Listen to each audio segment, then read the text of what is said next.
Assalamualaikum warahmatullahi wabarakatuh. Baik, selamat pagi teman-teman semua. Salam sejahtera bagi kita semua. Selamat datang dalam acara sosialisasi bantuan subsidi gaji atau upah bagi pekerja atau buruh tahun 2025.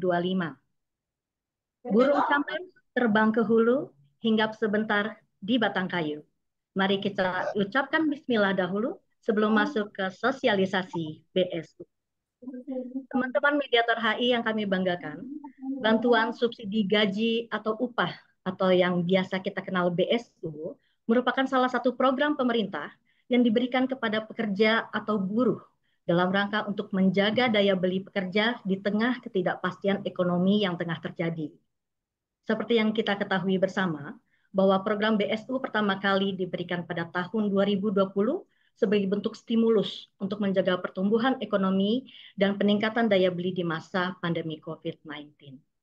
Program BSU telah diberikan sebanyak beberapa kali dan tahun ini Menteri Ketenagakerjaan telah menetapkan Permenaker nomor 5 tahun 2025 tentang perubahan atas Permenaker nomor 10 tahun 2022 tentang pedoman pemberian bantuan pemerintah berupa subsidi upah bagi pekerja atau buruh. Sebagai mediator hubungan industrial, kita memiliki peran yang sangat strategis. Kita merupakan garda terdepan untuk menyampaikan informasi tersebut kepada para stakeholder kita di lapangan. Untuk itu, mari kita manfaatkan forum ini sebagai sarana diskusi kita agar implementasi BSU tahun 2025 dapat berjalan dengan baik dan tepat sasaran. Dan untuk mengetahui apa-apa saja poin penting yang harus kita pahami, bagaimana ketentuannya, persyaratan, serta mekanisme penyaluran BSU tersebut, mari kita diskusikan lebih lanjut dengan narasumber kita yang luar biasa yang telah hadir pagi ini, Ibu Agatha Widyanawati, SHMH. Selamat pagi, Bu Agatha. Baik. Selamat pagi, Mbak Widya. Selamat pagi, kawan-kawan mediator.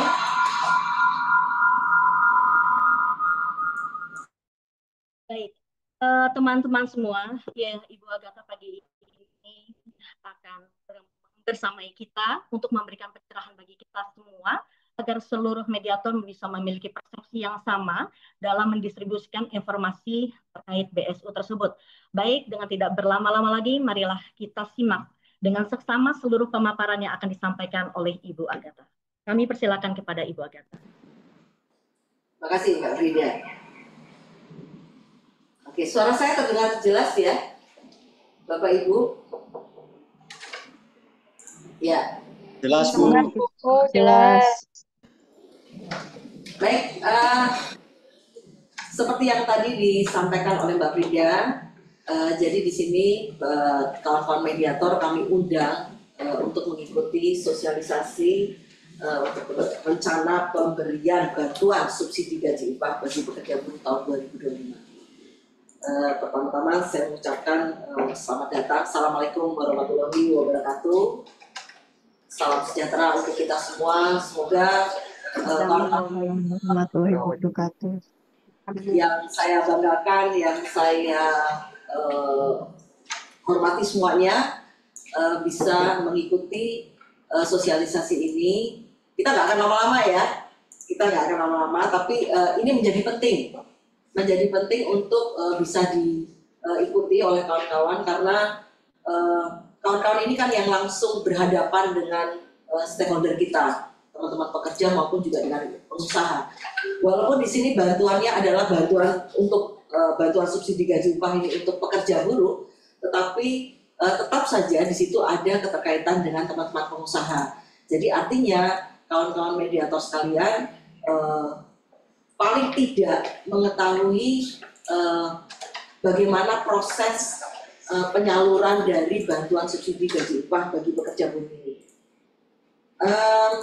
Saya akan mulai terlebih dahulu dari latar belakang kenapa pemerintah khususnya Kementerian Ketenagakerjaan ini mengeluarkan bantuan subsidi gaji atau upah bagi pekerja buruh ini untuk di tahun 2025.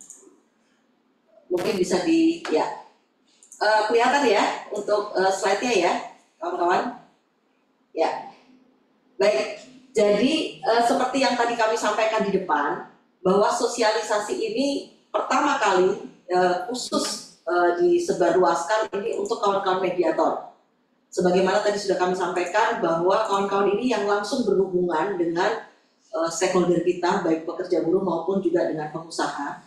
Jadi nanti kalau ditanya, kawan-kawan itu tahu bahwa bantuan subsidi gaji upah ini untuk siapa, berapa besarannya, kemudian bagaimana penyalurannya, dan mekanisme nanti sampai ke sampai ke para pekerja buruh ini seperti apa. Nah itu dari sosialisasi ini diharapkan kawan-kawan semua paham dan bisa memberikan informasi yang jelas.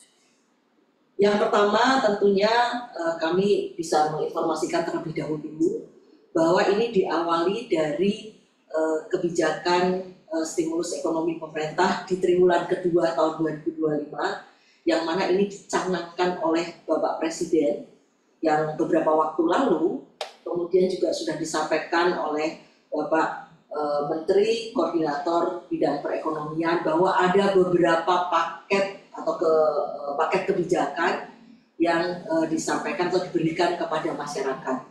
Apa yang melatar belakang? Yang pertama, jelas ini untuk menjaga pertumbuhan ekonomi kita di triwulan kedua di tahun 2025 ini agar dapat mencapai di kisaran 5%. Nah, kemudian apa langkah terdekat atau jangka pendek yang diambil untuk menjaga pertumbuhan ekonomi tersebut? Yaitu melalui momentum liburan sekolah pada bulan Juni-Juli di 2025 sekarang ini. Kalau tidak salah mungkin di semua ya, di daerah juga lagi rame-ramenya terima rapot ini ya, Bapak Ibu ya. Bapak Ibu yang sudah berkeluarga dan punya putra-putri yang tentunya masih di sekolah, di bulan Juni ini sudah ditetapkan sebagai hari libur untuk anak-anak sekolah. Kira-kira ada sampai bulan Juli ya, nanti kira-kira ya, itu untuk liburannya. Nah ini momentum inilah yang digunakan untuk bisa mendongkrak atau mendorong serta menjaga pertumbuhan ekonomi kita di triwulan kedua.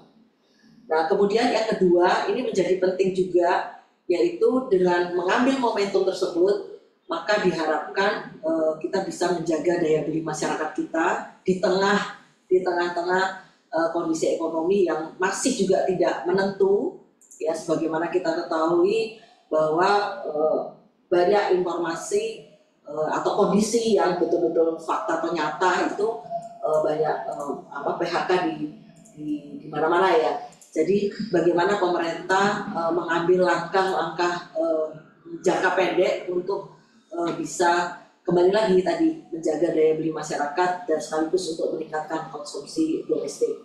Ada beberapa kebijakan atau program yang dikeluarkan untuk menjaga pertumbuhan ekonomi triwulan kedua ini, yaitu yang pertama diskon transportasi. Nah ini diskon transportasi, jadi Bapak Ibu yang mau berlibur ini lumayan nih selama 2 bulan ini dikeluarkan ada diskon transportasi. Baik itu tiket kereta, pesawat, dan angkutan laut itu dari bulan Juni sampai Juli 2025.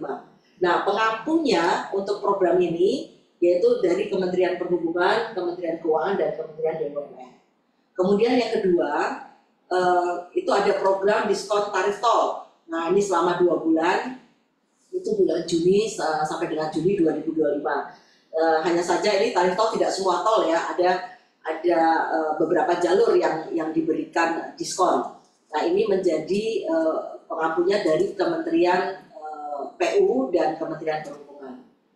Kemudian yang ketiga, program penebangan bantuan sosial dan pemberian bantuan pangan, yaitu dengan menambah kartu sembako bantuan pangan ini selama 2 bulan, yaitu bulan Juli sampai dengan Juli 2025. Sebagai informasi ini yang mengampu adalah dari Kementerian Sosial, Badan Pangan Nasional, Bapanas, bukan Bapenas ya, tapi Bapanas. Juga kementerian lembaga ini akan berkoordinasi dengan Kemenko Pangan dan Kementerian Pertanian serta Bulog. Kemudian yang keempat, nah ini dia, Ini bantuan subsidi upah. Peruntukannya ada BSU yang diperuntukkan bagi pekerja buruh dan juga BSU untuk buruh honorer. Diberikan selama 2 bulan, itu bulan Juni dan Juli juga. Ini pengampunya. Kalau khusus untuk BSU-nya pekerja diampu oleh Kementerian Keuangan, Kementerian Ketenagakerjaan dan BPJS Ketenagakerjaan. Sedangkan yang untuk guru honorer ini oleh Kementerian Pendidikan Dasar dan Menengah dan juga Kementerian Agama.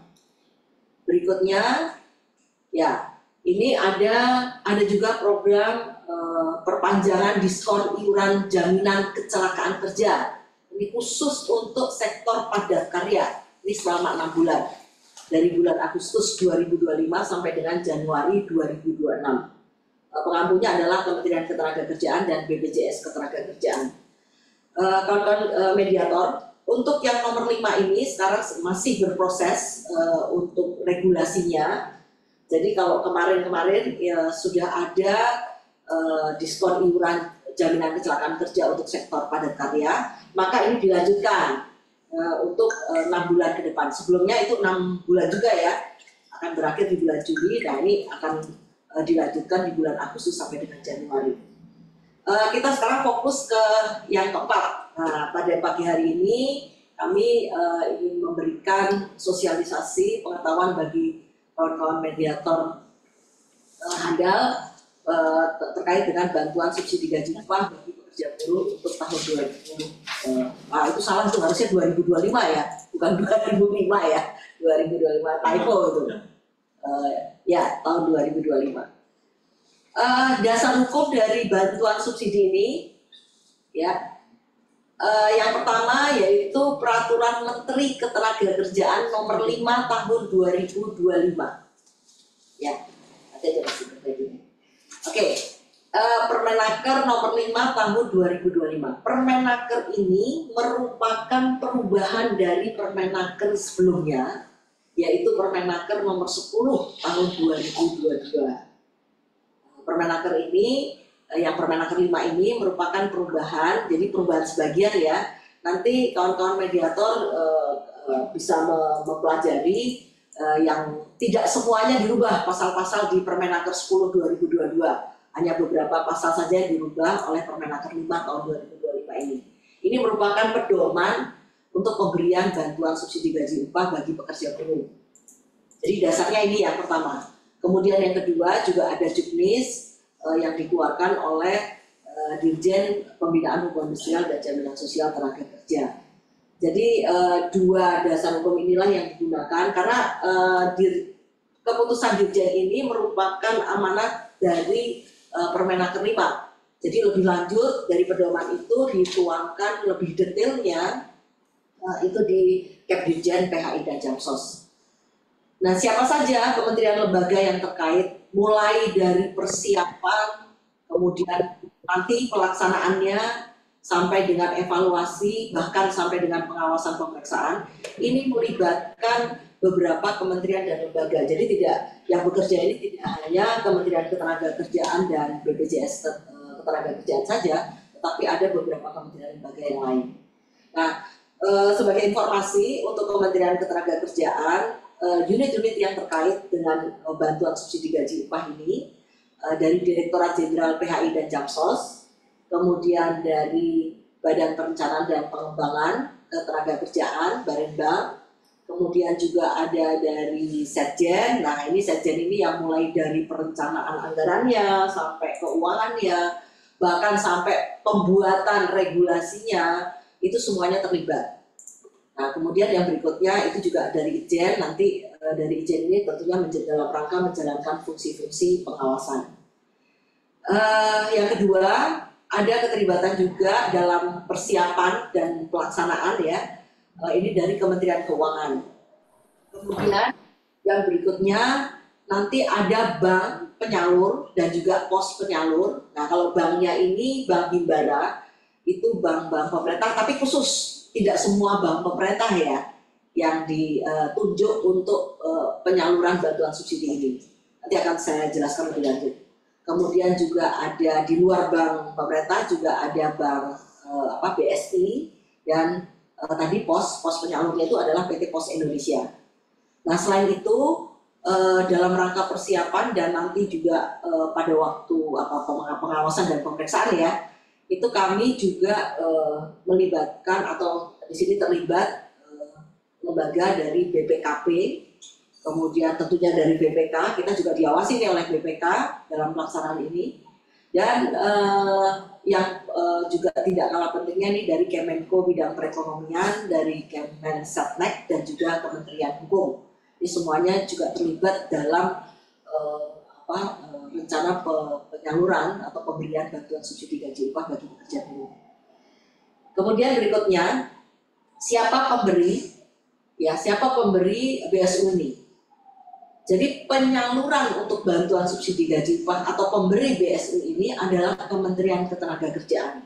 Teknisnya itu oleh Direktorat Jenderal PHI dan Jamsos. Tadi sudah sempat ya di awal disampaikan oleh Mbak Frida, moderator Mbak Frida ya. Mbak Frida tadi menyampaikan bahwa sebelum 2025 ini kami dari Kementerian Ketenagakerjaan itu pernah juga mengeluarkan BSU atau program BSU ini, memberikan program BSU. Nah ini Bapak Ibu bisa lihat atau kawan-kawan bisa lihat ya perbandingan program BSU 2020, 2021, 2022. Dulu waktu 2020 dan 2021 itu masa-masa kita COVID ya.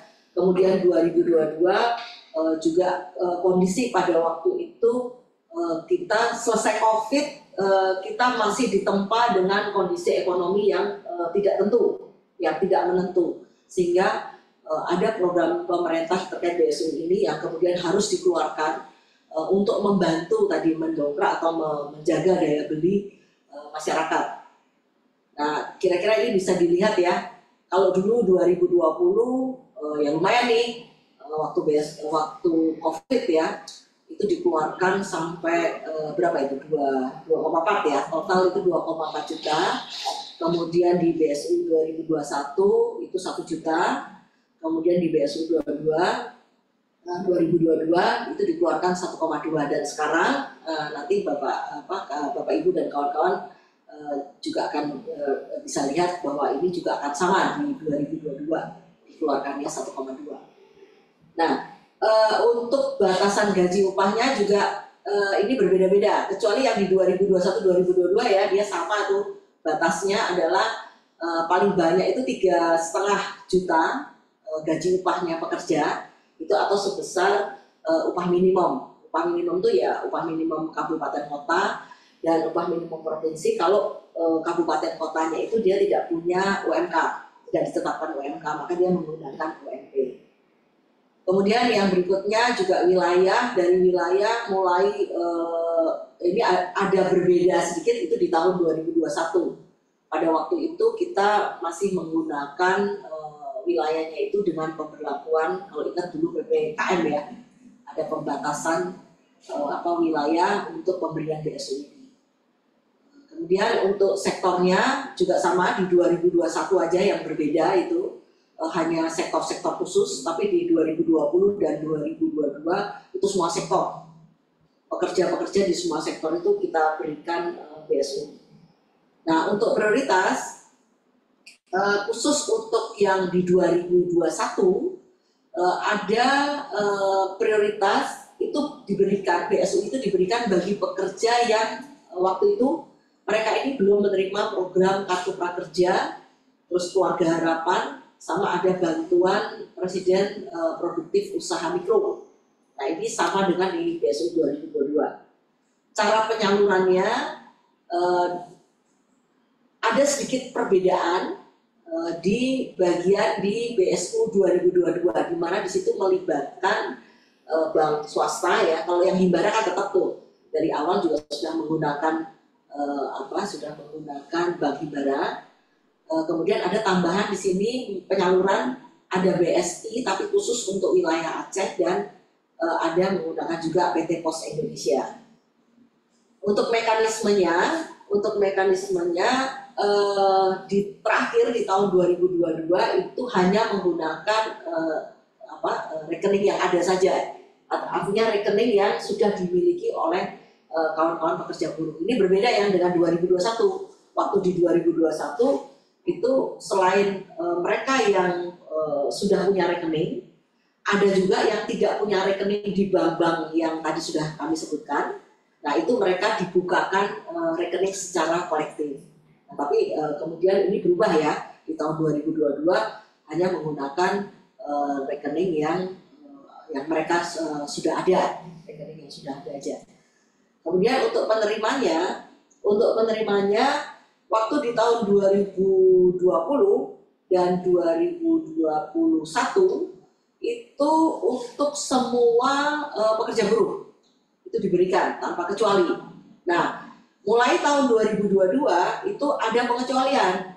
ASN, TNI dan Polri itu dikecualikan, itu tidak boleh menerima karena di tahun 2020 dan 2021 ini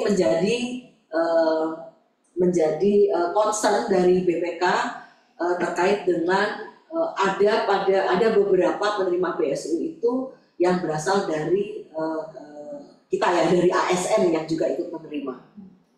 Nah, kemudian untuk regulasinya ada beberapa kali berubah dan terakhir dirubah yaitu dengan di BSU 2022 yaitu Permenaker 10 tahun 2022, di mana nanti di 2025 Permenaker ini dirubah sebagian yaitu dengan tadi ya Permen 5 tahun 2025.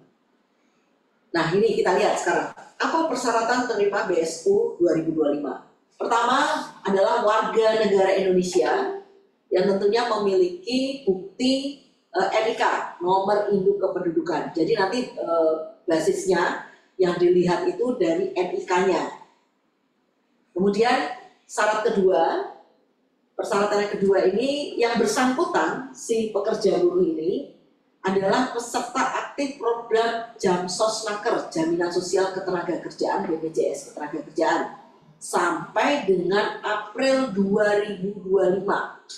Jadi cut off-nya dari situ, dari bulan sampai dengan bulan April itu dia masih terdaftar sebagai peserta aktif program di BPJS Ketenagakerjaan. Syarat yang ketiga, nah ini dia Bapak Ibu, kawan-kawan ya, untuk gaji upahnya paling banyak sebesar 3,5 juta per bulan, atau berdasarkan UMK dengan pembulatannya itu bisa dilihat di lampiran Permenaker 5 tahun 2025. Kemudian bisa juga didasarkan pada UMP apabila daerahnya itu, kabupaten kota itu tidak menetapkan UMK. Nah, ini juga sama dengan pembulatan sesuai lampiran Permenaker 5 tahun 2025. Nah, jadi jangan salah ya, dasar gaji upah ini tidak hanya 3,5 juta, tapi dilihat kalau kemudian ditemukan ada gaji upah yang di atas 3,5 juta, sepanjang dia tercapai UMK, nilai UMK atau nilai UMP bagi kabupaten kota yang tidak punya UMK, setelah dibulatkan ke atas, maka yang bersangkutan si pekerja buruh ini berhak atas atau boleh menerima BSU 2025. Selama ini mungkin ada yang beredar bahwa cuma 3,5 juta aja nih yang dapat. Jadi kalau seperti DKI itu juga akhirnya menjadi tidak dapat karena DKI segala itu kan di atas 3,5 ya. Nah, ini nggak begitu ya. Nah, bagaimana pembulatannya? Pembulatannya itu ada di lampiran Permenaker 5 2025. Jadi silakan nanti kawan-kawan bisa melihat di situ terkait dengan pembulatan dari UMK dan UMP. Nah, gaji upah tersebut itu komponennya dihitungnya dari upah pokok dan tunjangan tetap. Dan gaji tersebut itu adalah gaji terakhir atau upah terakhir yang dilaporkan oleh perusahaan kepada BPJS Ketenagakerjaan. Itu ya. Jadi ini menjadi catatan atau pengetahuan bagi kawan-kawan mediator. Kalau nanti ada yang menanyakan, ini gimana ya gaji saya itu di atas UMK, berarti saya nggak dapat dong. Gitu. Harus dilihat dulu itu upah pokok, menghitungnya itu dari upah pokok dan tunjangan tetap, atau jangan-jangan upah pokok, tunjangan tetap dan tunjangan tidak tetap. Nah itu tunjangan tidak tetapnya itu dikeluarkan dulu. Itu kalau dia mencukupi atau mencapai nilai UMK atau UMP, sekalipun dia misalnya di atas, tapi setelah dikeluarkan tunjangan tidak tetapnya, maka yang bersangkutan harusnya dia berhak. Namun ya ini saya bilang namun itu karena ini dilihat dari gaji atau upah tersebut yang dilaporkan kepada BPJS Ketenagakerjaan.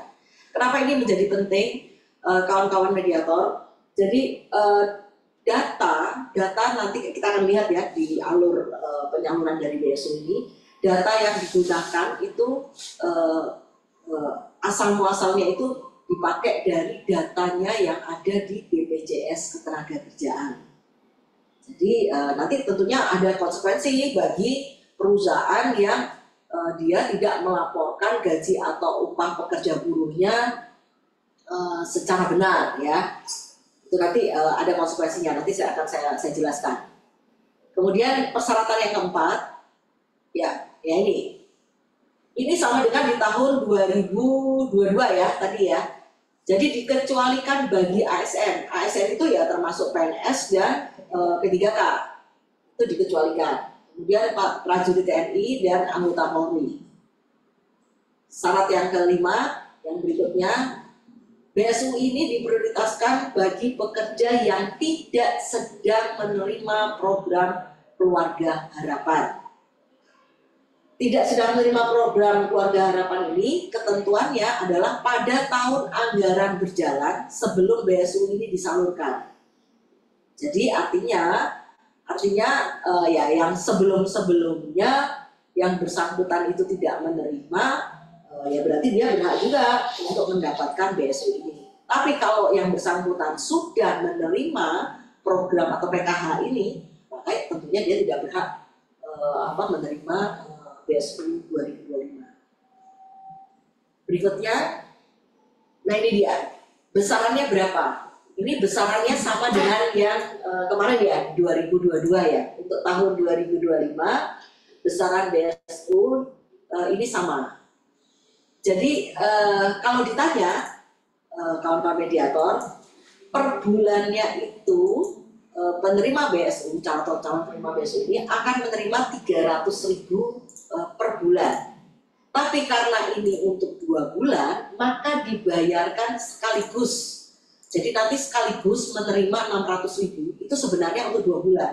Per bulannya itu 300.000. Nah tentunya besaran BSU ini, dasar yang digunakan dalam program ini adalah ya jumlah pekerja yang memenuhi syarat tentunya, dan yang kedua ketersediaan dari pagu anggaran DIPA di Kementerian Ketenagakerjaan. Yang berikutnya sumber dana. Sumber dananya dari mana? Sumber dananya ini dari DIPA, Ditjen PHI dan Japsos tahun 2025. Jadi ada penambahan anggaran untuk Ditjen PHI dan Japsos tahun 2025 ini untuk penyaluran atau pemberian BSU bagi pekerja buruh. Untuk pajak, BSU ini tidak dikenakan pajak penghasilan. Jadi diterimanya bulat 600.000. Selanjutnya untuk mekanisme, nah ini sekedar pengetahuan atau informasi bagi kawan-kawan. Jadi untuk bisa menjadi penerima BSU, selain tadi ada persyaratannya, ini juga ada mekanisme yang ini berlaku untuk di internal kami ya, dalam rangka penetapan siapa-siapa saja yang bisa menjadi penerima BSU. Mulai dari penyampaian usulan calon penerima BSU ini dari kami meminta data atau calon penerima BSU itu ke BPJS, nanti BPJS akan memberikan data tersebut, kemudian nanti harus dilakukan pengecekan datanya, jadi sesuai nggak, syaratnya sama nggak dengan yang sudah diatur di dalam Permenaker 5. Kemudian juga ada di situ penyiapan rekening. Tadi kan dasarnya untuk penyaluran itu yang bersangkutan kalau di bank dia harus sudah punya rekening, itu kan nanti di pos ada sendiri untuk penyalurannya, dan juga sampai dengan penetapan terima BSU, siapa yang menetapkan. Nah ini ada ketentuannya dari KPA atau PPK kami akan menetapkan siapa-siapa saja yang eligible untuk sebagai penerima BSU.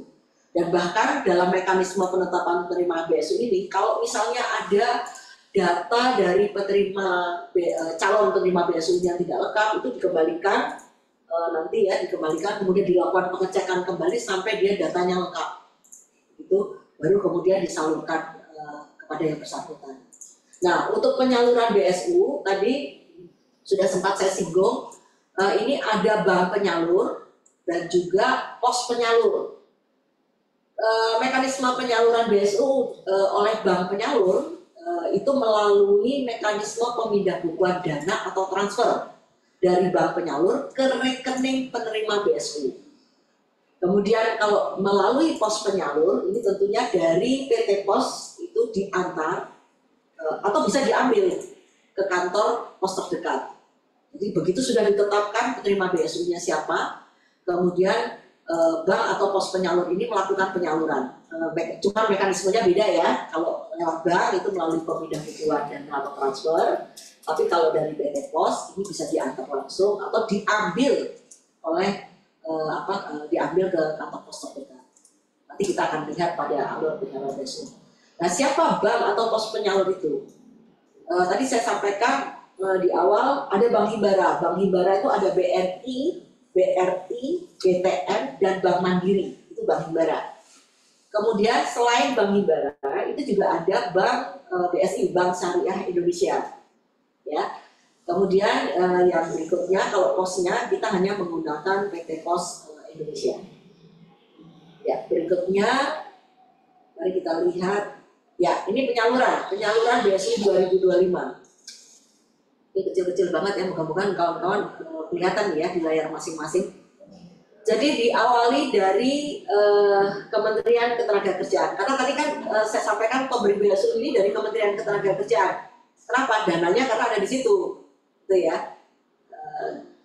Yang pertama, Kemenaker ini akan meminta data calon penerima, akan berkoordinasi dengan BPJS Ketenagakerjaan untuk meminta data calon penerima BSU, tentunya dengan persyaratan tadi. Apa yang dilakukan oleh BPJS? BPJS akan melakukan filter data. Dia akan lihat di situ NIK, status kepesertaan, upah yang dilaporkan bagaimana, dan semua kelengkapan data. Ada beberapa data-data yang lain yang diperlukan untuk memastikan bahwa calon penerima BSU ini nantinya dia eligible atau tidak. Nah, oleh BPJS kemudian disampaikan, kalau sudah lengkap data-data itu disampaikan kepada Kemenaker, ya. Oleh Kemenaker ini akan dilakukan pengecekan datanya, mulai dari kelengkapannya, terus dipadankan. Tadi kan ada pengecualian ASN TNI Polri, nah itu dilakukan pemadanan data. Tentunya ini akan melibatkan dari kementerian lembaga yang lain ya, yang terkait dengan data-data ASN TNI dan Polri. Dan juga kemudian dengan penerima program PKH. Tadi juga dikecualikan bahwa penerima bagi pekerja buruh yang sudah menerima program PKH sebelum BSU ini disalurkan, dia tidak berhak nih untuk mendapatkan BSU tersebut.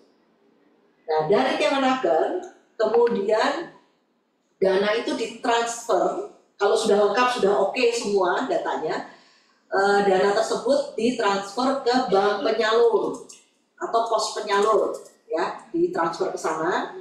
Nah, nanti dari bank ini dia akan melakukan cross check lagi NIK-nya, termasuk apalagi nih nomor dan nama rekeningnya, udah cocok belum? Berdasarkan pengalaman yang sebelum-sebelumnya, di teman-teman mediator, eh, ada nama, ada nomor rekening mirip tapi nggak sama nih, mirip tapi nggak sama. Nah ini biasanya dia nggak akan langsung bisa berproses karena itu harus dipastikan kembali ya, itu nama nomor itu ya ini untuk kepastian atau untuk eligible, dikatakan eligible si penerima BSU ini harus sama persis namanya. Jadi tadi sudah tersaring di data-data di BPJS, tapi begitu dia masuk di bank penyalur, dia akan dicek lagi tuh nomor dan nama rekening yang ada yang terdaftar itu sama nggak dengan yang data tadi yang disampaikan oleh BPJS dan telah dilakukan pengecekan oleh Kemenaker, itu sama apa enggak.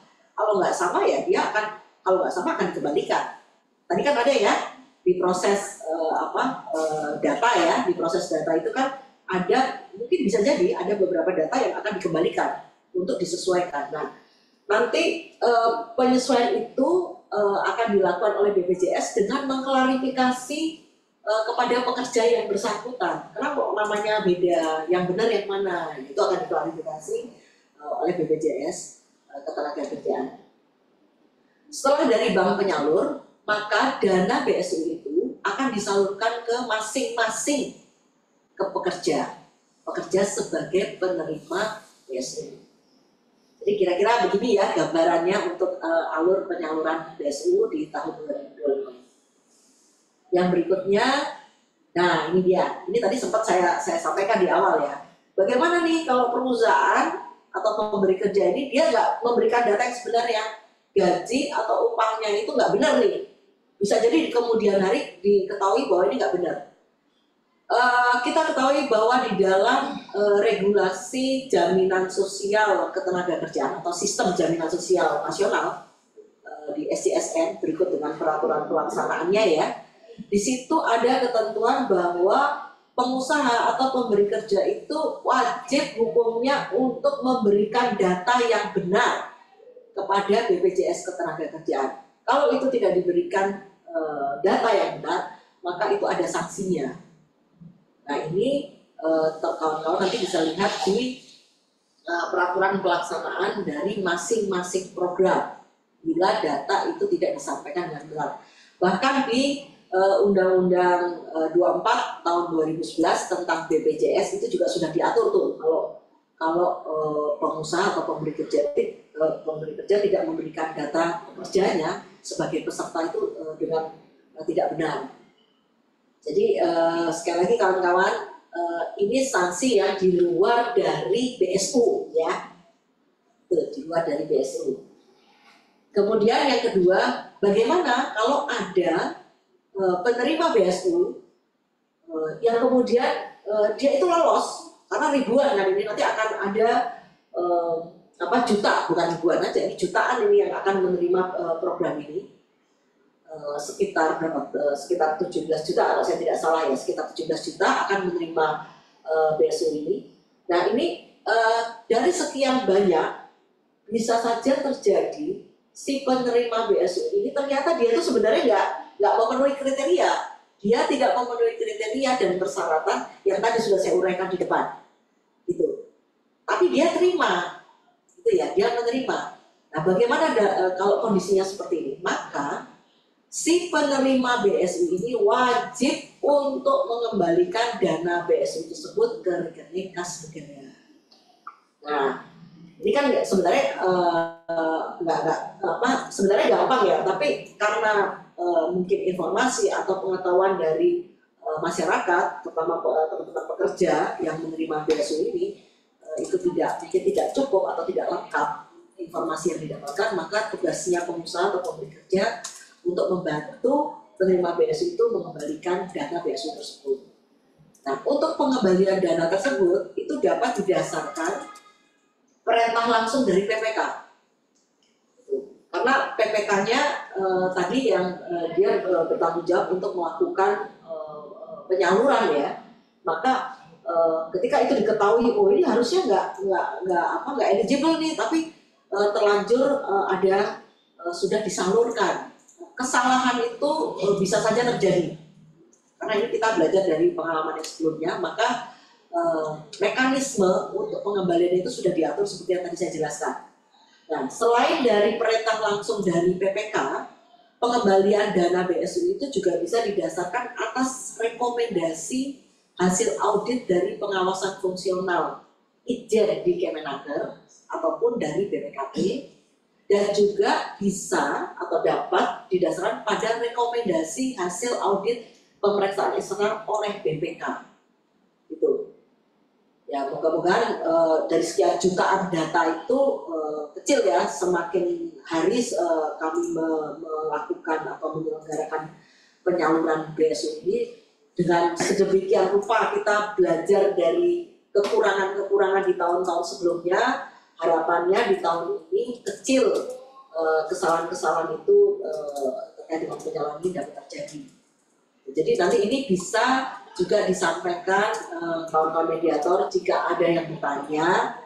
Saya itu sebenarnya nggak ini gaji saya itu di atas UMK kok saya kok nerima ya, masuk itu ada ke rekening saya itu masuk bantuan BSU misalnya ada seperti itu. Nah, kawan-kawan mediator bisa memberikan edukasi seperti ini. Oh, itu dikembalikan saja, dikembalikan, caranya mengembalikan ke rekening kas negara itu bisa melalui atau dibantu oleh pengusaha atau pemberi kerja. Dan nanti kalau itu pun tidak bisa dilakukan, nanti bisa berkoordinasi dengan kami ya untuk pengembalian, khususnya untuk bagaimana caranya. Nah, itu nanti bisa mendapatkan informasi juga dari kami.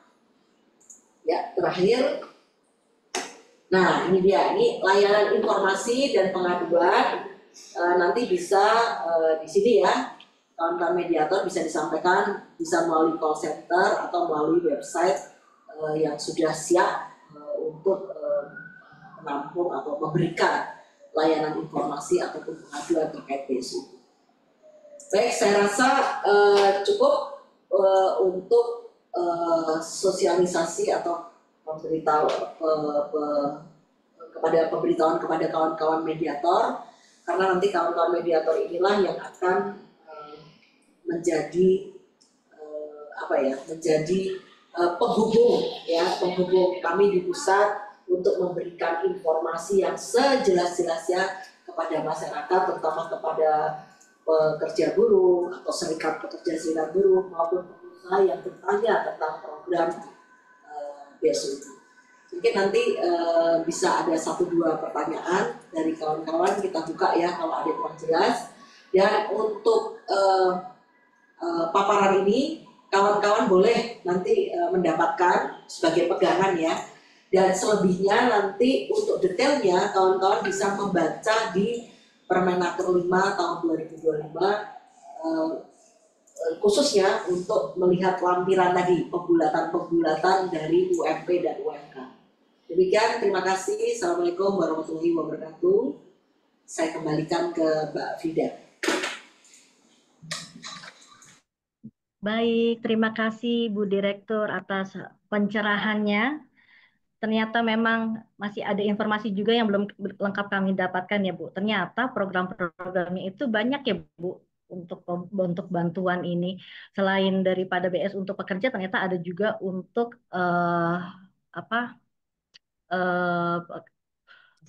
di masyarakat luas. Iya, baik.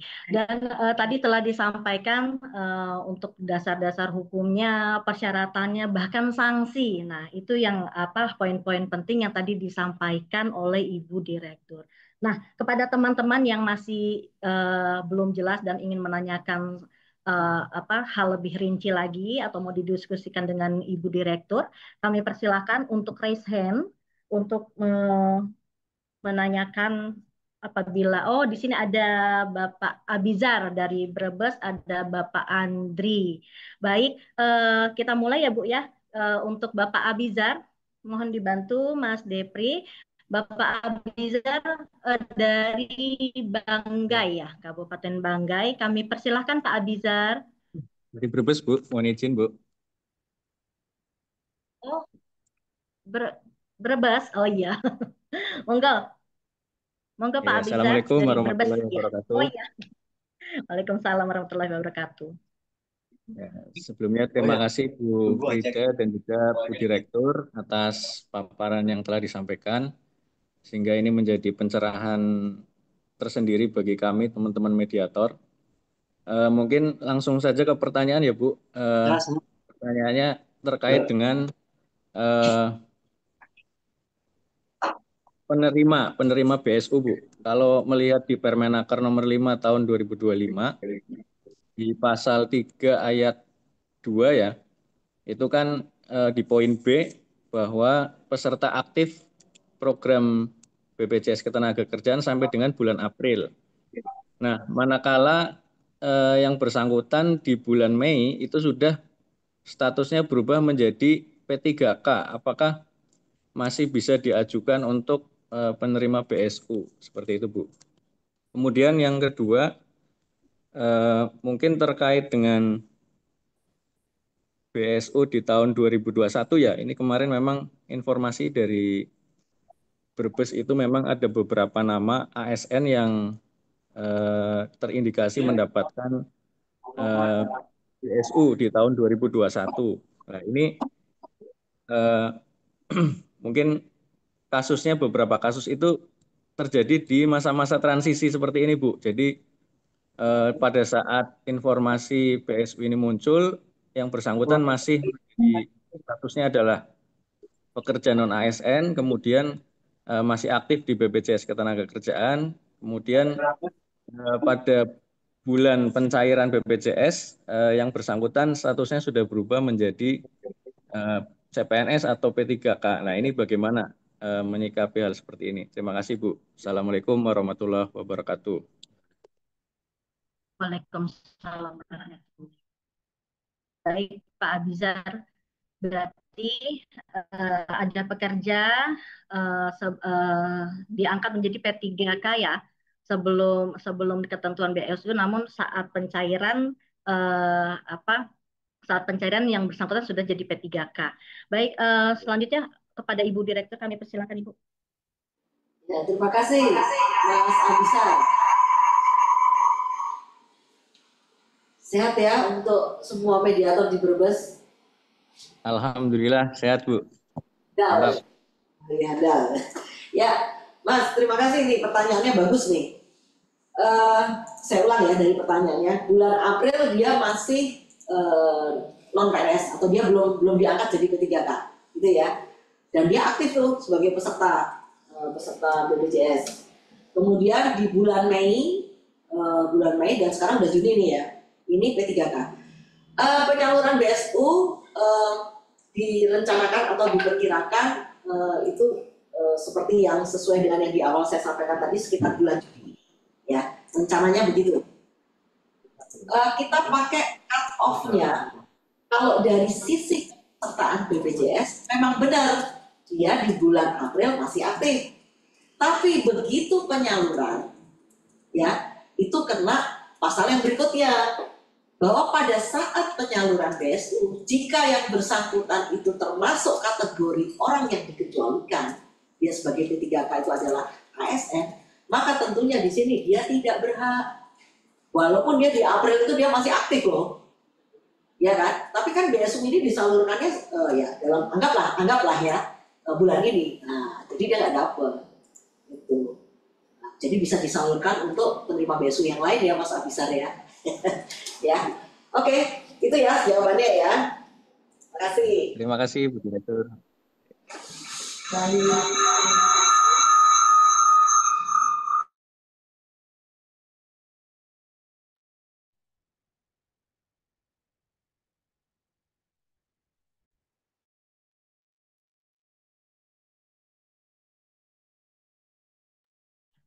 Selanjutnya kepada Bapak atau Ibu Marsana dari Kabupaten Madiun. Kami persilakan. Ya Bu, Bisa terima kasih. di-unmute. Oh ya Bapak, monggo Pak. Ya. Ya Bu, terima kasih. Saya dari Kabupaten Madiun, Jawa Timur, Bu, menanyakan terkait masalah tadi sudah ditanyakan terkait BSU bagi PKWT kan ini yang belum diterima ke P3K itu kan masih ada, Bu. Jadi masih ada di Kabupaten Madiun itu di kantor kami, Bu. Ini mewakili aja untuk Kabupaten Madiun. Masih ada di kantor Dinas Tenaga Kerja Kabupaten Madiun itu masih ada 4 orang. Yang kemarin saya juga tanya ke kantor BPJS Ketenagakerjaan di Madiun bahwa itu sudah dikasih link untuk memasukkan data-datanya sesuai dengan di link itu. Pertanyaan kami, Bu, untuk pekerja itu memang belum menerima gaji di atas 3 juta, ya Bu, 3,5 juta lah ini. Nah ini masih kurang, Bu. Apakah dari PKWT itu tersebut kira-kira dapat, Bu, nanti BSU-nya? Terima kasih, itu aja, Bu. Ya Pak Marsana, terima kasih Pak Marsana. Jadi di kantor masih mempekerjakan ini ya Pak ya, yang non PNS ya, non ASN ya.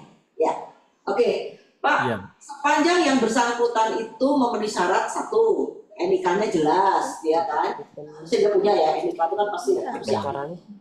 Kemudian yang kedua tadi syaratnya bahwa yang bersangkutan itu terdaftar dia sebagai peserta BPJS Ketenagakerjaan, ya terdaftar dalam program BPJS Ketenagakerjaan. Kemudian tadi Bapak sebutkan Pak Marsana upahnya kebetulan dia masih di bawah 3,5 tuh.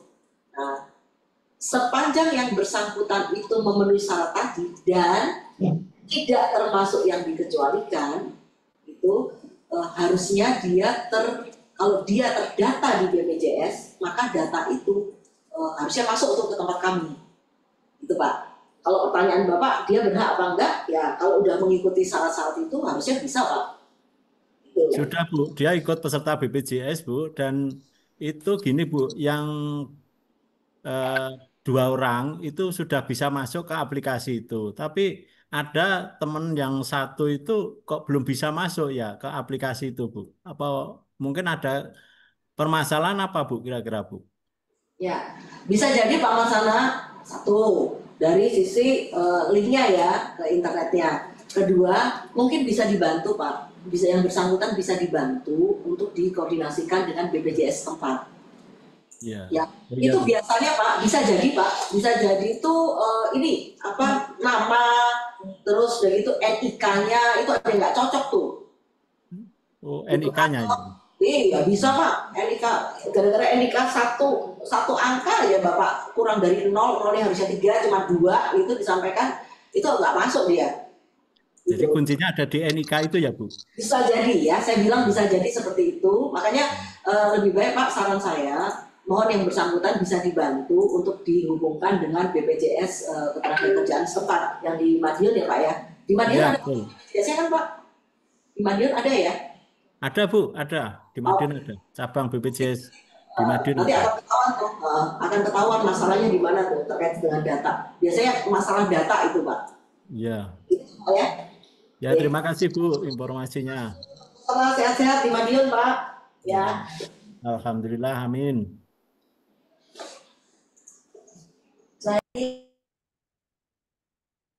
Untuk pertanyaan selanjutnya kepada Bapak Fatul Bahri. Pada Bapak Fatul Bahri, kami persilakan untuk unmute. Baik, terima kasih Bu Frida. Pak Fatul. Halo. Silakan Pak. Halo ya, silakan Pak. Kedengaran? Ya, terima kasih Bu Frida, terima kasih Bu Agatha, salam kenal. Assalamualaikum warahmatullahi wabarakatuh. Selamat pagi. Saya Fatul dari Direktorat Jamsosas Kesja. Ingin menanyakan singkat saja Ibu, karena saya lihat di permenakernya sendiri di sini tidak ada poin yang menjelaskan mengenai kondisi PKBU yang menunggak. Dan ini menjadi pertanyaan juga teman-teman di lapangan, apakah ketika PKBU-nya menunggak, belum sampai iurannya di bulan April, tapi status kondisi tenaga kerja masih aktif. Dan ini juga sering terjadi di lapangan, Ibu ya, khususnya untuk pekerja atau apalagi sekarang memang perusahaan lagi kondisi keuangannya mungkin lagi terbatas gitu. Nah, Apakah lantas dengan demikian karena iuran pekerja tersebut belum sampai di bulan April 2025, namun status masih aktif, apakah dengan demikian juga menggugurkan haknya untuk mendapatkan BSU atau tetap eligible? Mohon dapat dijawab, Ibu. Terima kasih.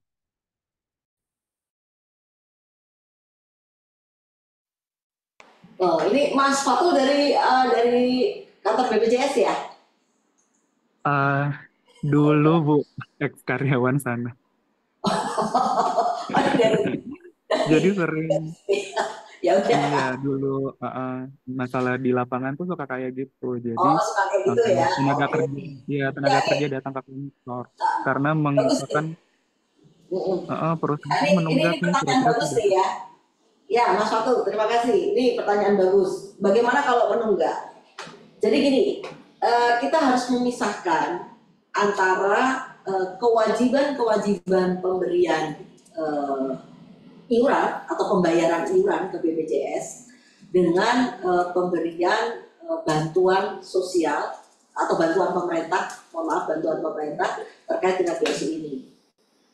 Prinsipnya sepanjang yang bersangkutan itu terdata di BPJS dengan segala tadi ya syarat-syarat tadi, termasuk bahwa dia masih dihitung aktif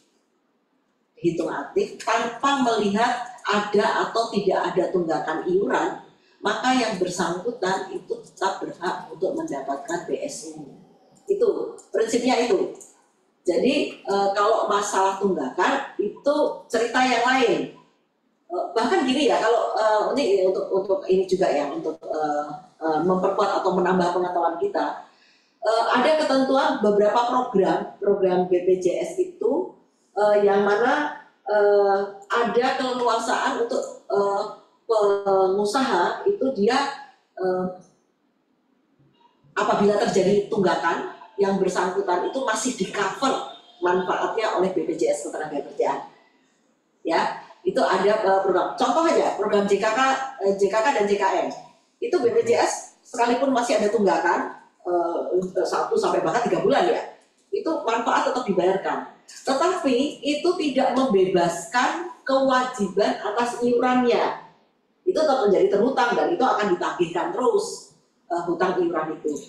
Itu saja manfaat program diberikan meskipun enggak, apalagi ini yang terkait dengan programnya pemerintah, program bantuan pemerintah. Tentunya tunggakan itu tidak akan menghalangi kepada yang bersangkutan si pekerja ini untuk mendapatkan bantuan subsidi gaji atau upah dari pemerintah. Jadi tetap yang bersangkutan itu akan dapat. Nanti urusan tunggakan itu udah urusan yang beda lagi tuh. Toh juga sanksinya juga beda, bukan terkait dengan BSU ini ya. Itu ya Mas Fatul ya. Jadi jawabannya tetap dapat. Ya, terima kasih banyak Ibu. Ya. Baik. Untuk selanjutnya kepada Bapak Anas dari Provinsi Jawa Timur ya. Pada Pak Anas kami silakan Pak Anas.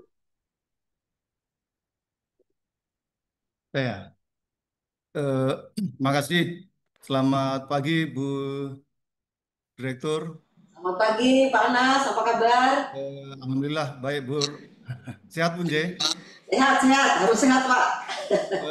Baik Bu, jadi mengikuti perjalanan materi Ibu, mungkin nanti pada suatu ketika mungkin ada pekerja yang katakan tidak masuk dalam kriteria penerima BSU, kemudian dia menyadari, oh ya saya ini nggak pantas untuk tidak cocok untuk menerima BSU. Nah ini kira-kira proses pengembalian uang seperti apa? Apakah dia harus bersurat dulu ke PPK, nunggu diaudit atau punya inisiatif untuk mengembalikan? Kalau memang inisiatif prosesnya seperti apa Bu? Kira-kira seperti itu Bu. Jadi nggak harus menunggu, tapi dia punya inisiatif untuk mengembalikan. Kira-kira seperti apa Bu prosesnya? Terima kasih Bu. Oke, ya. Panas, ini pertanyaan bagus juga nih. Saya senang nih teman-teman mediator, berarti dari tadi banyak yang menyimak ya. Pasti ini terjadi di yang sebelum-sebelumnya ya Pak Anas ya. Mungkin juga ada yang seperti itu. Ya, itu yang kita harapkan. kepada yang bersangkutan ketika dia mendapatkan, kemudian dia tahu, oh saya sebenarnya nggak eligible nih, saya balikin nih tanpa saya harus nunggu ditegur dulu dari PPK-nya Kementerian Ketenagakerjaan, dalam hal ini dari Dijen PPK-nya Dijen PHI dan Jaksos. Nah, bagaimana prosedurnya? Yang pertama yang bisa dilakukan oleh kawan-kawan ini tentunya berhubungan dulu dengan perusahaan, ya. Tadi kan saya katakan bahwa perusahaan bisa membantu, ya, perusahaan itu bisa membantu. Kenapa kok dengan perusahaan? Karena perusahaan itu yang memberikan datanya kepada BPJS, gitu.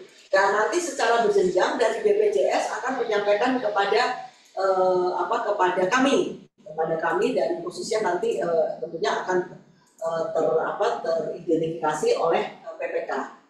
Atau kalau tidak, itu bisa langsung kepada kami di Kementerian Ketenagakerjaan ini disampaikan bahwa ini akan dikembalikan. Kami minta untuk bagaimana untuk prosedurnya. Jadi akan diberitahukan langsung oleh PPK kami.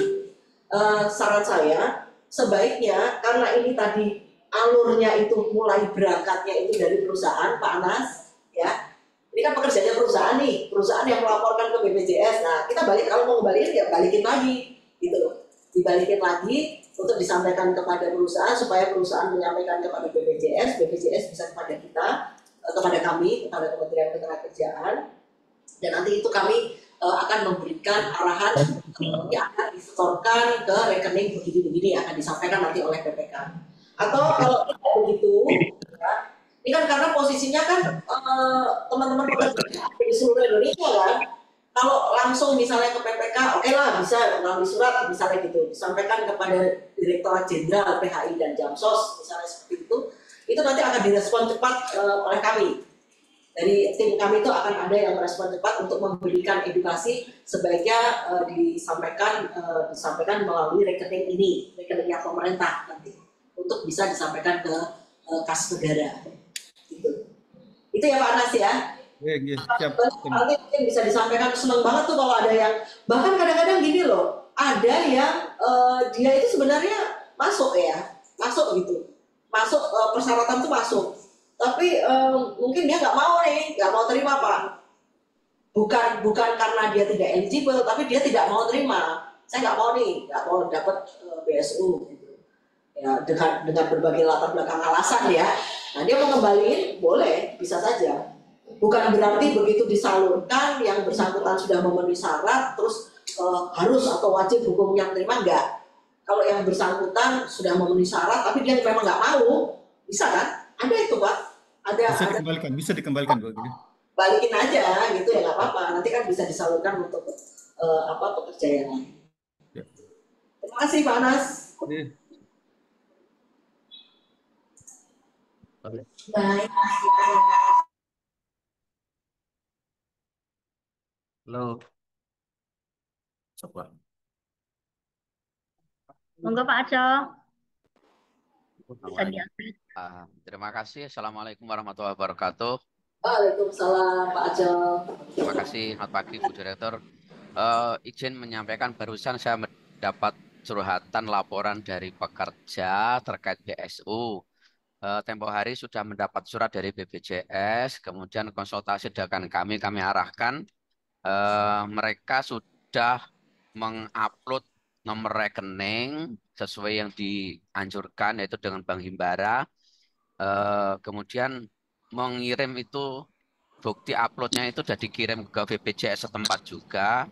Kemudian tapi setelah dicek ulang di SIPP-nya, nomor rekening belum berubah Bu. Jadi masih, karena tahun sebelumnya ketika dulu pandemi sempat menerima BSU juga karena ini UMKM. Jadi masih di bawah UMK, gajinya masih di bawah 3,5 juta pernah dapat. Jadi kode rekening sudah pernah terdaftar di BPJS. Kemudian kebetulan kode rekening itu nonaktif. Jadi kemarin ketika ada surat dari BPJS terkait BSU, diupdate nomor rekening yang terbaru. Kemudian telah dicek oleh yang bersangkutan kok belum berubah. Itu oleh BPJS suruh ngecek ulang. Setelah dicek di SWP kan kalau statusnya sudah Y berarti sudah nggak bisa di ngapa-ngapain. Nah ini Mungkin mohon bantuannya untuk solusinya seperti apa supaya si pekerja ini bisa tercerahkan dan tidak kecewa gitu, Bu. Terima kasih. Saya kembalikan. Assalamualaikum warahmatullahi wabarakatuh. Waalaikumsalam warahmatullahi wabarakatuh. Langsung ya Mbak Frida. Ya, Pak Acol, terima kasih Pak Acol. Nah Pak, ini ada kemungkinan ya Pak, ada kemungkinan, kan dulu yang bersangkutan sudah pernah terima nih, ya kan, dengan rekening itu gitu ya, dengan rekening misalnya anggap aja lah, kita anggap itu BRI, rekening di Bank BRI. Terus habis itu sekarang dia nggak bisa nih oleh BPJS, belum diberikan informasi. Kalau memang belum, itu mungkin harus ditanyakan. Tapi kemungkinan karena rekening itu dia rekeningnya pasif, artinya itu namanya rekening yang dorman Pak. Dorman itu dia rekening pasif. Jadi untuk mengaktifkan tiap bank itu pasti akan minta untuk dimasukkan dulu dana. Berapa dana minimalnya itu harus dicek dulu ke banknya masing-masing karena tiap bank itu beda-beda Pak. Berapa yang harus untuk bisa diaktifkan kembali. Kita itu kalau punya rekening bank, nah ini untuk pengetahuan juga bagi Bapak Ibu, kalau saya tidak salah itu 3 bulan deh. Kalau 3 bulan itu kita tidak pernah ada transaksi, ada uang yang masuk atau uang yang keluar, itu rekening itu akan mati. Mati itu dalam arti pasif, dia tidak bisa kita gunakan. Kalau mau kita hidupkan, kita harus ngisi dulu. Itu Pak. Itu namanya rekening dorman. Jadi nanti yang dipastikan dulu oleh teman pekerja ini, ditanyakan dulu itu pernah ada transaksi nggak di rekening yang dulu. Maksudnya pernah ada transaksi dalam jangka waktu ya, kira-kira 1-2 bulan ini pernah ada transaksi nggak? Kalau nggak ada, kemungkinan besar itu karena rekeningnya udah mati itu. Jadi kemana harus bertanya atau bagaimana caranya mengaktifkan, kontak langsung dengan pihak bank yang bersangkutan untuk bisa rekening itu diaktifkan kembali. Nah, kemungkinan kedua Pak, nanti ya kalau misalnya itu sudah bisa diaktifkan, laporkan kembali kepada BPJS yang bersangkutan ya, dilaporkan kembali bahwa ini sudah aktif. Nah, kalau ternyata rekening itu betul-betul sudah tidak bisa diaktifkan, itu tidak bisa diaktifkan sama sekali, pilihannya yang bersangkutan membuka rekening baru atau gitu ya, nanti dia akan masuk di kelompok yang berikutnya Pak. Jadi untuk penyaluran ini kan nanti akan dilihat nih ada beberapa kelompok gitu. Jadi tidak langsung disalurkan semua, ada beberapa kelompok. Nah, bisa jadi dia tidak akan melalui yang posisinya di bank himbara, tapi dia akan masuk di pos penyalur Pak, di pos penyalur. Namun demikian, data yang ada di BPJS Ketenagakerjaan yang semula tercantum rekeningnya yang bersangkutan itu harus dikonfirmasi ke BPJS. Itu harus dikonfirmasi ke BPJS bahwa rekeningnya ini sudah mati, sudah nanti penyalurannya dilakukannya tidak melalui rekening himbara tadi. Gitu. Tapi kalau saya boleh saran Pak, coba deh diurus dulu diarahkan kepada yang bersangkutan untuk konfirmasi dulu ke bank yang bersangkutan ya. Nah, tadi kalau saya kasih contoh kan misalnya BRI itu, coba tanya ke BRI dulu, jangan-jangan itu rekening udah mati ya, atau mati itu pasif. Nah itu biasanya itu bisa dihidupkan kembali sepanjang itu, soalnya udah lama kan 2022, ini sekarang 2025, udah 3 tahun ya Pak. Jangan-jangan itu udah 3 tahun diem aja tuh rekening itu nggak ada transaksi keluar masuk itu ya. Itu ya. Izin Bu menanggapi lagi. Ini barusan WA lanjutan.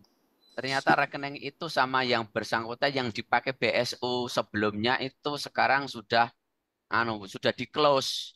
Kemudian yang bersangkutan buka rekening baru. Nah, ketika rekening baru kemarin itu di input, nah lewat SIPP, kemudian dicek yang bersangkutan kok belum berubah kan gitu loh. Oleh BPJS, ternyata statusnya sudah Y, katanya sudah nggak bisa diapa-apain seperti itu. Makanya yang bersangkutan kan agak kecewa. Jadi nanti kita menjelaskannya lebih lagi seperti apa gitu loh Bu. Intinya rekeningnya sudah di close Bu. Kemudian sempat dicek ke bank yang bersangkutan, intinya barusan WA saya, sudah nggak bisa dibuka lagi karena sudah di close dengan nomor yang sama. Ketika buka berarti nomornya berbeda. Ya nomor itu kemarin di input di SIPP-nya BPJS Tenagakerjaan kok nggak berubah seperti itu loh. Padahal sudah dilakukan update kok belum berubah. Mungkin itu yang bisa ditanyakan. Terima kasih Bu, kembali. Oke, terima kasih Pak Acol. Berarti udah jelas ya, rekeningnya udah tutup, nggak bisa diaktifin lagi tuh. Udah positif berarti ganti nomor rekening. Begitu nomor rekening baru dimasukkan ke SPP, ini oleh BPJS disampaikan itu tidak bisa. Oke Pak, nanti gini aja Pak. Itu kan ada pengaduan dari BPJS maupun dari kami. Itu kan ada pengaduan. Tadi Pak, yang coba Mas, bisa ditampilkan kembali. Oh.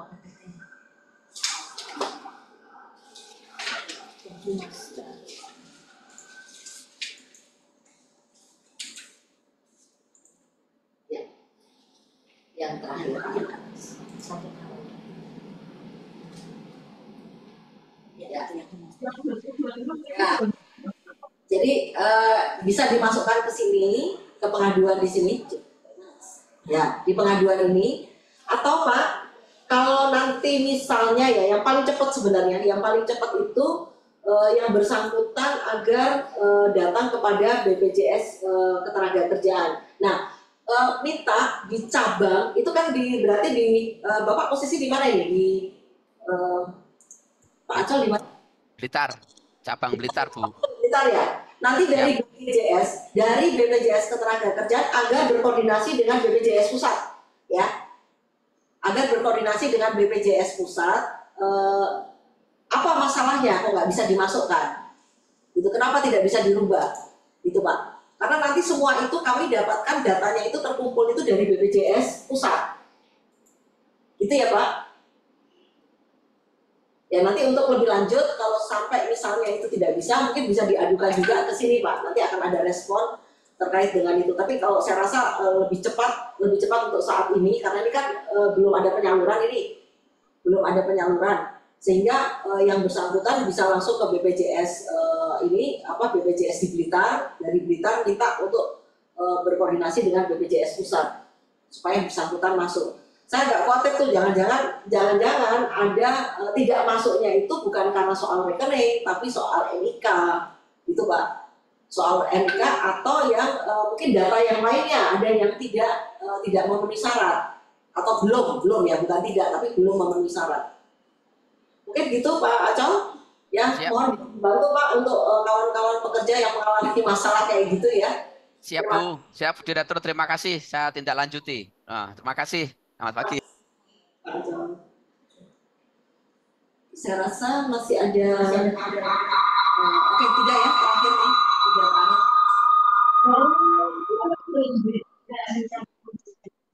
Oke, untuk selanjutnya. Halo. Halo, izin boleh bertanya Bapak? Ya, selamat siang Bu. Oh iya, perkenalkan saya Faiza dari Dinperin Trasmaker Purworejo Bapak. Saya ingin melanjutkan menanyakan yang tadi terkait dengan jika ada teman-teman P3K yang pengangkatannya bulan Juli, yang otomatis belum gajian, apabila misalkan menerima BSU, apakah tetap wajib mengembalikan? Yang kedua, apabila nanti dari instansi sudah menegur yang bersangkutan, akan tetapi yang bersangkutan ternyata tidak mengembalikan, bagaimana mensikapinya? Begitu saja. Terima kasih. Wah ini benar Bu Faisa. Jadi kalau ada kawan-kawan P3K, kan tadi sudah saya sampaikan ya bahwa yang bersangkutan begitu dia menerima BSU, karena kita udah tahu kan tadi cut off-nya ya.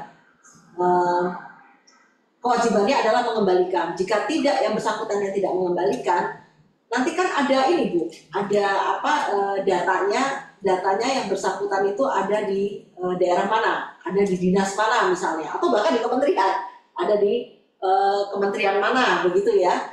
Begitu mendapatkan itu tentunya nanti dari dinas atau kementerian yang bersangkutan yang akan dihubungi oleh PPK akan mendapatkan teguran untuk meminta kepada yang bersangkutan mengembalikan. Karena data ASN dan P3K ini kan sudah masuk, kami sudah melakukan pemadanan data juga dengan BKN. Jadi dari situ akan ketahuan tuh Tapi kalau kemudian seperti yang saya sampaikan ya, karena ini jutaan orang yang akan mendapatkan yang namanya data itu bisa saja ada seleh ya, ada seleh itu ada selisih begitu ya. Ya kebetulan kemudian kawan-kawan P3K yang sudah terdata di masuk ke kami, tapi kemudian yang bersangkutan terima dan yang bersangkutan tidak mengembalikan, cepat atau lambat itu pasti nanti akan dilakukan peneguran, dimintakan peneguran oleh dari kami kepada instansi yang bersangkutan. Bahkan itu kalau terjadi di kementerian itu bisa saja Bu, kami akan melakukan teguran melalui dari dinas atau kementerian yang bersangkutan. Itu mungkin Bu. Iya, Ya, baik Ibu, terima kasih sangat jelas sekali. Jadi nanti dikasih tahu Bu, kalau Pak yang pada terima itu balikin, kok belum ditegur, gitu kan? Oh begitu, iya. Itu urusannya soalnya kondite kan Bu, kondite pribadi yang bersangkutan kan? Ya. Iya. Ya. Terima kasih ya Ibu. Ya, makasih Bu Faiza. Masih dua lagi. Selanjutnya untuk Pak Berti dan Pak Berti, monggo Pak. Nah, pasti bang. Halo. Monggo Pak Berti, bisa di-unmute. Bu. Selamat pagi udah gitu. Selamat pagi Pak Berti. Iya. Saya ingin menyusulkan saja Bu terkait dengan BSU ini. Ini kan kita sudah BSU ini ya kita sudah lewati ketika waktu di COVID kemarin. Nah, memang pengalaman-pengalaman banyak juga kejadian-kejadian seperti yang sudah disampaikan oleh teman-teman tadi.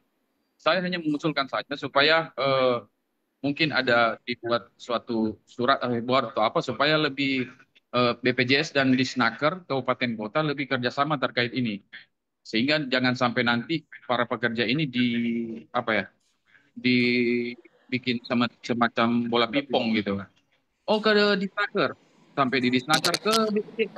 Padahal lebih banyak teknisnya sih ke BPJS. Seperti itu. Jadi mungkin bisa ini Ibu Direktur supaya lebih intens lagi BPJS ke dengan Naker Kabupaten Kota. Cuman itu aja Bu. Makasih Bu. Ya, Pak Berti, terima kasih untuk usulannya. Ini bagus ya, bagus untuk usulan surat ini. Tapi perlu diketahui juga Pak Berti bahwa cara kerja kami di pusat ini, jadi untuk pemberitahuan untuk BPJS. Suara kita keluar. Di kementerian ini kontaknya dengan BPJS pusat. BPJS pusat itu dia secara masif langsung mensosialisasikan ke kantor-kantor cabangnya. Sedangkan kami, tugas kami adalah memasifkan ke dinas-dinas. Nah, salah satunya dinas itu, kalau nggak salah beberapa waktu yang lalu sempat ya Pak Menteri ada melakukan pertemuan dengan para kepala dinas, tapi belum sedetail ini sih, ya. Makanya ini mediator, kenapa pada hari ini kami merasa ini sangat penting bagi teman-teman mediator untuk, karena teman mediator tadi yang bolak-balik pasti akan berhubungan dengan kawan-kawan pekerja dan pengusaha, sehingga bisa langsung memberikan edukasi ya kepada yang bersangkutan. Namun demikian, walaupun di sini kami juga sudah melakukan secara masif ke cabang ataupun ke dinas masing-masing dari BPJS maupun Kemenaker, tapi saran Pak Berti kami perhatikan untuk kami lebih intens komunikasinya ya Pak Berti ya, dengan teman-teman terutama di BPJS. Nanti kami ingatkan dari BPJS pusat untuk terus memberikan pemantauan ke BPJS cabang. Terima kasih Pak Berti. Satu lagi terakhir. Halo. Pak Fadrin. Halo. Dulu lagi ya, udah kalau masuk. Uday. Halo. Kepada Bapak Bahrun Uday. Ya, Pak. Terima kasih Bu. Halo. Assalamualaikum warahmatullahi wabarakatuh. Apa sudah kalau Mas biar dikit. Pak Barudin, ya. Bu. Ya Bu, selamat pagi Bu Agatha, salam sehat. Ya, langsung tadi. Salam sehat. Bagaimana? Baik.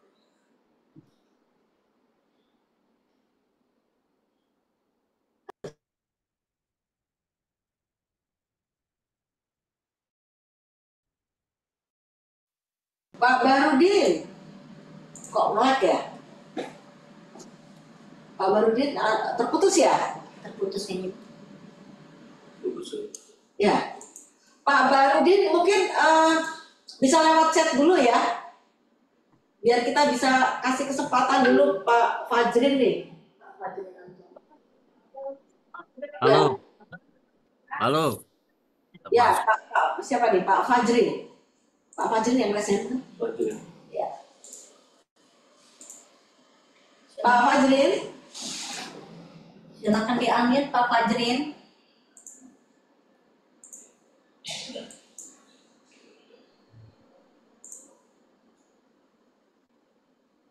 Halo Ibu. Ya, Waalaikumsalam Pak Fajrin. Ya. Ya, Mana gambarnya ini kok nggak ada? ya, Bismillahirrahmanirrahim. Iya. Assalamualaikum warahmatullahi wabarakatuh, Ibu. Waalaikumsalam. Ya, ya Ibu. Ya, nah, Ya. Pak Fajrin dari mana nih Pak Fajrin? Ya, dari Ternate, Bu. Dari Ternate. Dari Ternate. Ya, Sehat ya? Sehat ya Pak? ya, saya. Silakan Ya, Pak. saya langsung aja, Bu. Ya. Ya, mohon izin Ibu moderator dan Ibu direktur.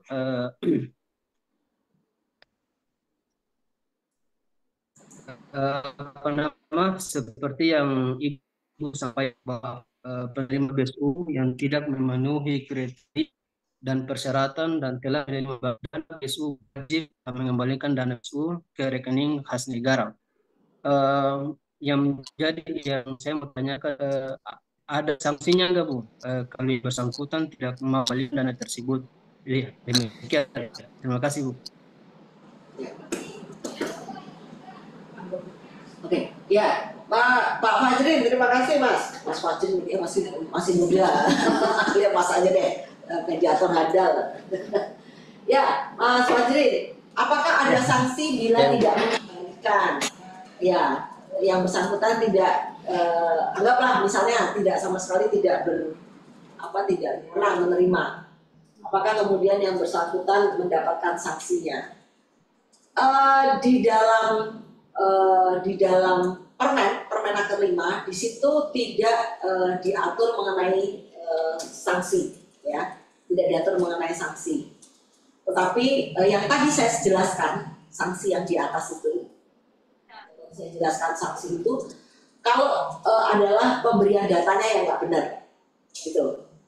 Nah sekarang dilihat dulu yang bersangkutan ini tidak berhak itu karena waktu pendataan itu ada yang nggak benar nggak, itu dulu. Nah, maka ini akan dikenakan kepada perusahaannya kan, karena data pertama kan dari perusahaan, ya kan? Itu yang pertama. Yang kedua, seandainya datanya benar, gitu, datanya benar, yang bersangkutan dia tidak masuk kriteria. Nah, yang harus dilihat kan tidak masuk, harusnya kenapa dia menerima, apa syarat dari kriteria itu yang tidak terpenuhi? Kan kalau dia melanggar itu pasti karena ada kriteria yang sebenarnya tidak dipenuhi. Kalau dia kriterianya dia terpenuhi, gitu kan? Kalau dia kriterianya terpenuhi, kemudian dia berhak mendapat, itu harusnya nggak jadi masalah. Tapi kemudian kalau dia tidak memenuhi kriteria, tapi dia kemudian mendapatkan, seperti yang contoh tadi saya sampaikan, dia mendapatkan dan yang bersangkutan nggak mau ngembaliin, gitu, dibilang kalau tidak ada sanksinya, itu akan terus mendapatkan peringatan-peringatan tentunya dari kami Pak, itu Mas, ya Mas Fajrin. Tetap aja itu akan disurati, akan diberikan penagihan dari bank yang bersangkutan, gitu, terhadap yang bersangkutan. Gitu. Ini pertanyaan bagus loh ini. Apa ada sanksinya kalau nggak ngembaliin? Kan disuruh ngembaliin, tapi yang bersangkutan nggak mau mengembalikan, itu ya sudah tahu dia nggak berwenang atau dia tidak berhak, tapi dia nggak mau mengembalikan. Nah tentunya ini tetap akan ada tiap saat dilakukan teguran. Mas Fajri, saran saya kepada yang bersangkutan kalau ini terjadi, mohon bisa dibantu diberikan edukasi. Emang enak kalau tiap tiap bulan, tiap saat diberikan teguran, ya kan? Kan pusing juga tuh teguran-teguran kayak gitu, ya kan? Nah nanti kepada yang bersangkutan, kepada yang bersangkutan bisa jadi di tahap berikutnya itu akan menjadi salah satu data yang akan kita blacklist, gitu, ya. Itu bisa jadi akan diambil tindakan seperti itu. Jadi yang bersangkutan tidak akan menerima kembali untuk BS atau bantuan-bantuan yang berikutnya. Itu aja Mas. Terima kasih ya. Ya siap Ibu. Ya terima kasih banyak Bu. Ya. Baik, selanjutnya untuk Bapak Rasidi. Ya, Bapak. Selamat siang Bu. Pak Rasidi, selamat siang. Ya selamat siang. Saya dari mediator Provinsi Kalimantan Selatan. Sehat ya Pak Rasidi? Sehat, alhamdulillah sehat Bu. Terus handal ya. Ada yang saya tanyakan Bu, bagaimana peran pemerintah daerah masalah tentang BSO ini, apakah sebagai pemantau, pengawas, atau hanya sebagai penonton? Ini Bu, bagaimana nantinya kalau ada terjadi hal seperti tadi yang termasuk yang tidak dikembalikan ataupun tidak dibayarkan haknya pekerja tersebut. Demikian Bu, itu yang saya sampaikan. Terima kasih Bu. Terima kasih Pak Rasidi. Nah ini betul Pak, ini pertanyaannya, di mana perannya dinas dalam proses penyaluran ini? Yang pertama Pak, kalau ada kekurangan atau ada masalah, biasanya teman-teman pekerja ini yang tempat pelarian pertama itu adalah di dinas. Betul ya Pak Rasidi? Nah artinya disinilah peran dinas untuk memberikan informasi, memberikan informasi kepada kawan-kawan pekerja ataupun juga pengusaha yang misalnya bertanya untuk diberikan penjelasan. Ini alurnya bagaimana?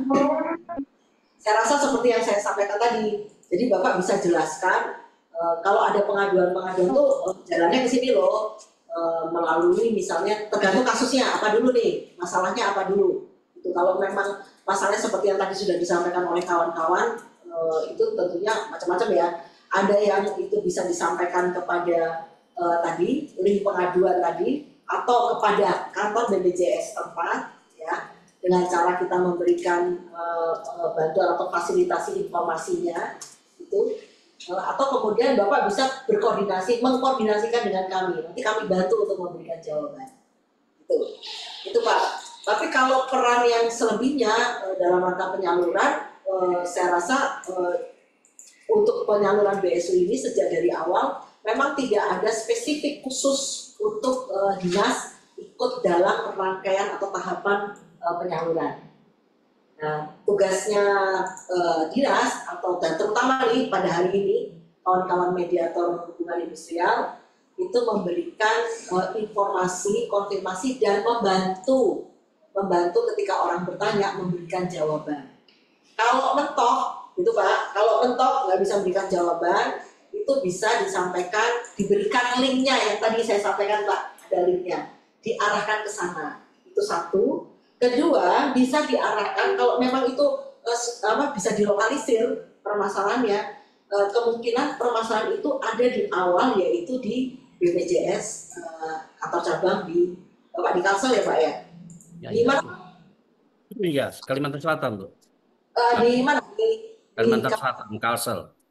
Enggak, kabupaten kotanya? Saya di provinsinya Bu.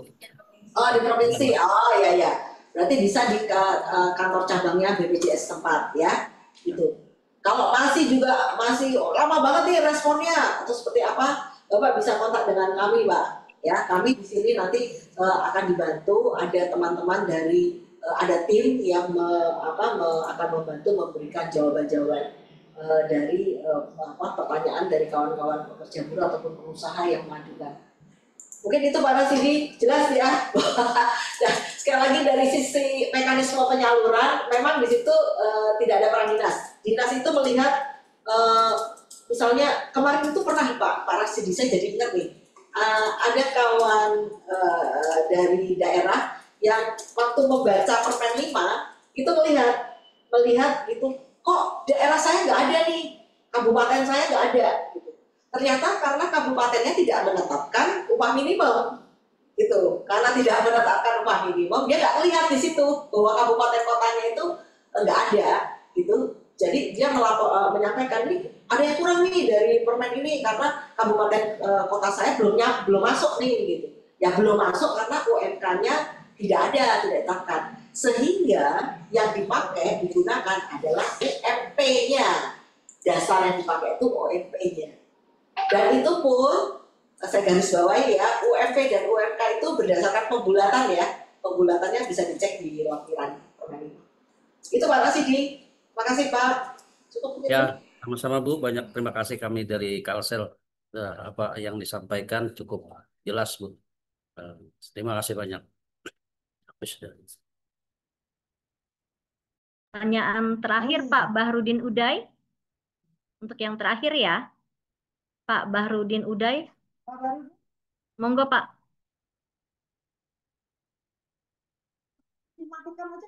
Kameranya Ya, terima kasih Bu. Ya, tadi mohon maaf terputus sinyalnya kurang bagus. Kalau enggak dimatikan aja kameranya nggak apa-apa Pak. Yang penting saya dengar suara Bapak dulu. Oke Bu, bisa dengar Bu? Bisa. Oke Bu. Jadi saya bicara tentang hambatan aja Bu dalam pelaksanaan BSU ini, khususnya untuk Kalimantan, di mana daerah perkebunan sawit gitu ya. Jadi banyak karyawan yang rata-rata khususnya terkait dengan gaji itu memasuki kategori mendapatkanlah bantuan BSU ini. Cuman kendalanya adalah data yang ada di perusahaan gitu kan, itu yang tidak kesesuaian dengan data NIK dia yang ada di katakan di Dukcapil gitu kan, di mana mereka itu bekerja itu kan banyak rata-rata itu kan akad gitu. Jadi kadang-kadang ada juga bekerja itu dia pakai data kakak keluarganya gitu kan, yang bekerja dia, akhirnya yang dapat orang lain gitu kan. Ketika dalam hal ini juga terjadi di BPJS juga, data-data itu akhirnya melakukan penyesuaian data atas perubahan koreksi gitu kan, untuk disesuaikan yang betul-betul bekerja. Jadi kendalanya untuk kami khususnya Kalimantan, kendalanya seperti itu. Jadi banyak yang menjadi pertanyaan, dia sudah bekerja lama gitu kan, ternyata dia bilang gitu kenapa nggak dapat gitu. Akhirnya kita cek itu kan datanya data orang lain. Nah, jadi kebanyakan itu adalah yang terjadi itu terhadap di kebun sawit itu angkatan kerja antar daerah itu. Mungkin itu aja Bu yang bisa saya sampaikan, kendala di daerah seperti itu. Terima kasih Bu. Terima kasih Pak Bahrudin. Ya, betul Pak. Makanya kenapa di awal paparan saya menyampaikan penting sekali, sampai tadi saya bicaranya pelan-pelan ya, warga negara Indonesia yang memiliki NIK. NIK-nya itu NIK-nya sendiri, jangan NIK-nya orang lain. Nah, itu edukasi yang perlu disampaikan ke teman-teman pekerja ya. Jadi kalau kemudian itu menjadi NIK-nya orang lain ya, itulah akibatnya akhirnya orang lain yang terima gitu, prosesnya jadi nggak benar gitu. Tapi gini Pak, saya rasa kalau namanya pekerja itu kan wajib ya, wajib untuk diikutsertakan JKK JKN, harusnya sudah terlaporkan ke sana ke BPJS gitu. Makanya Pak, ini mumpung belum penyaluran ini masih kami berproses di sini ya, belum jalan gitu. Ini dalam waktu dekat lah. Mungkin mulai bisa dipastikan kawan-kawan pekerja itu dihimbau saja Pak, dihimbau saja kawan-kawan pekerja itu untuk coba melakukan pengecekan ke kantor BPJS setempat untuk memastikan yang bersangkutan itu NIK-nya udah cocok belum, gitu. Semua syaratnya sudah cocok atau belum. Saya rasa Pak Bahrudin sambil sambil melakukan pembinaan bisa disampaikan juga ya, bisa disampaikan juga ke teman-teman pekerja. Dan bagus lagi kalau bisa menjawab teman-teman pengusahanya Pak, biar Bapak mudah, cara kerjanya Bapak mudah, diberikan diberikan edukasi kepada perusahaannya, pastikan pekerjamu, begitu kan? Pekerjamu itu semuanya NIK-nya itu sudah cocok dengan yang ada di BPJS. Soalnya kalau tidak, Bapak bisa sampaikan ini kerugian nanti bukan pada perusahaan, kerugiannya pada si pekerja. Saya rasa mohon bisa dibantu. Nah, ini salah satu tugas dari teman-teman mediator. Selain memberikan pembinaan yang kaitannya dengan soal hubungan industrial, itu bisa disisipi ya, bisa disisipkan. Sambil ini kita menunggu proses nanti kan ada pencanangan untuk penyaluran BSU pertama kalinya.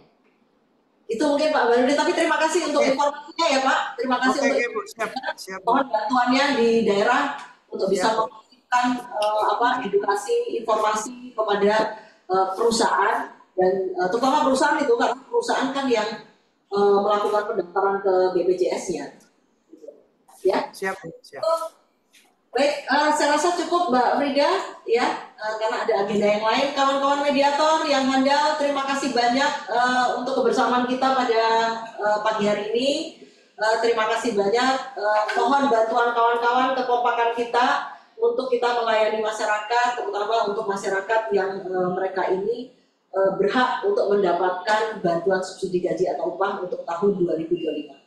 Terima kasih. Mohon maaf kalau ada kurang-kurang kata dari saya. Nanti kita ketemu di kesempatan yang lain. Terima kasih. Nanti Mbak Frida ya. Ya. Saya tutup dulu. Assalamualaikum warahmatullahi wabarakatuh. Saya kembalikan ke Mbak Frida. Terima kasih Bu.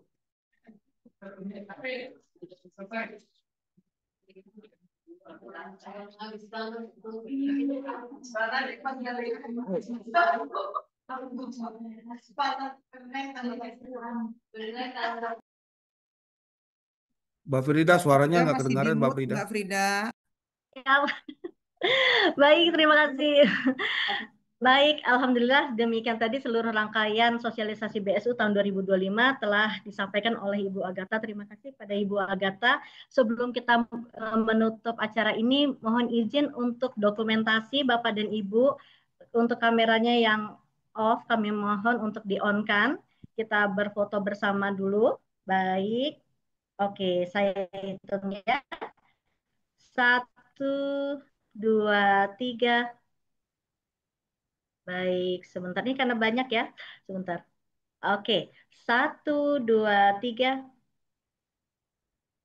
1, 2, 3. 1, 2, 3.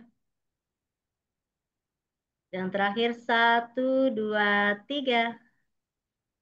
Baik. Ya, baik. Terima kasih. Demikian tadi seluruh pemaparan diskusi kita. Semoga dapat memberikan manfaat dan pemahaman bagi kita bersama. Indah bunga di tengah taman, duduk santai sambil makan ketan. Cukup sekian teman-teman sekalian. Sampai jumpa lagi di lain kesempatan. Wabillahi taufiq wal hidayah. Wassalamualaikum warahmatullahi wabarakatuh. Waalaikumsalam warahmatullahi wabarakatuh. Terima kasih. Terima kasih Pak Direktur. Terima kasih Mbak Frida. Ya Ibu Frida. Mbak Frida. Mantap Mbak Frida. Tambah cantik Ibu Frida. Ini ada makan siang dah ini. Ini sudah jam 12 ini di Manado. Ya. Makan Pak. Makan masing-masing di rumah Pak Berti. Mbak Nancy. Maaf ya, mantap. Laki-laki Batar.